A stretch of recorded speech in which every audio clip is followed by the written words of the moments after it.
नमस्कार किसान भाइयों, जैसा कि आप सभी जानते हैं कि गन्ना बुआई करना एक बहुत महत्वपूर्ण प्रक्रिया है।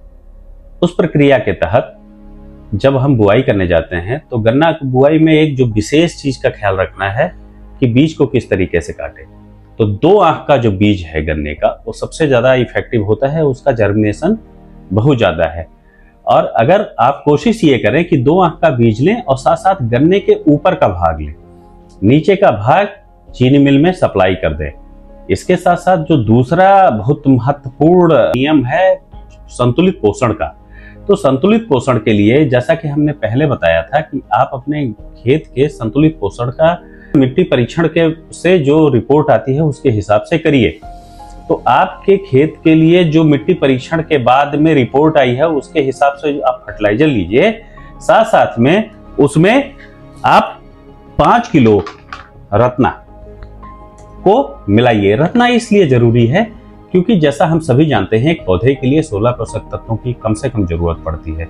हमारे किसान भाई 2-4 पोषक तत्व दे दिए, यूरिया दे दिया, डीएपी दे दिया, जिंक दे दिया, तो 3-4 में काम हो जाता है। रत्ना में 9 पोषक तत्व हैं जो कि पौधे को एक बैलेंस भोजन या संतुलित भोजन प्रदान करते हैं।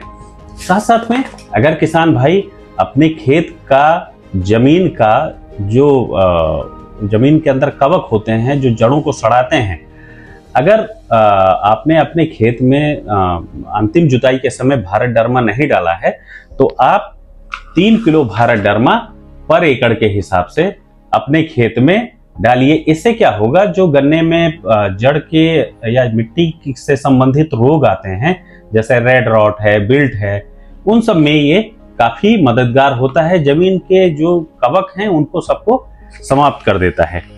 आजकल किसान भाई एक समस्या से और जूझ रहे हैं, पानी की समस्या से। जैसा कि हम सभी जानते हैं कि जितना पानी जमीन से निकाला जाता है उसका 95% पानी हम खेती में प्रयोग करते हैं, फ्रेश वाटर खेती में प्रयोग करते हैं।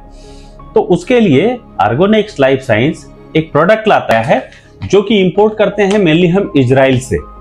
इजराइल का ही से इंपोर्ट करने के बाद हम इंडिया में इसको देते हैं। इसको फायदा यह है देने से कि आपके खेत में जहां 5 से 7 सिंचाई आप करते हैं वहां 3 से 4 सिंचाई में ही आपका काम हो जाएगा। साथ साथ में जो आपने पानी डाला है खेत में, जब आप फ्लड इरिगेशन करते हैं तो पानी जब नीचे की तरफ जाता है तो अपने साथ न्यूट्रिएंट को भी लेके जाता है।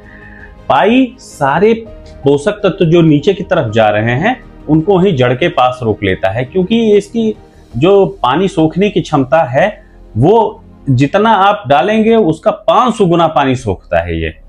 तो ये साथ साथ में वो ये फूलता भी है जमीन में जब फूलता है तो मिट्टी को भुरभुरा बनाता है, जिससे जब मिट्टी भुरभुरी होगी तो जड़ों का विकास बेहतर होगा। जड़ों का विकास बेहतर होगा तो जड़ों से पोषण लेने की क्षमता बढ़ेगी और पौधे की जड़ें जब पोषण ठीक तरीके से लेंगी तो पौधे का विकास संतुलित होगा और उपज अपने आप बढ़ेगा। तो किसान भाई इस क्रम को आगे बढ़ाएंगे। अधिक जानकारी के लिए आप संपर्क करिए www.argonexlifescience.com। धन्यवाद।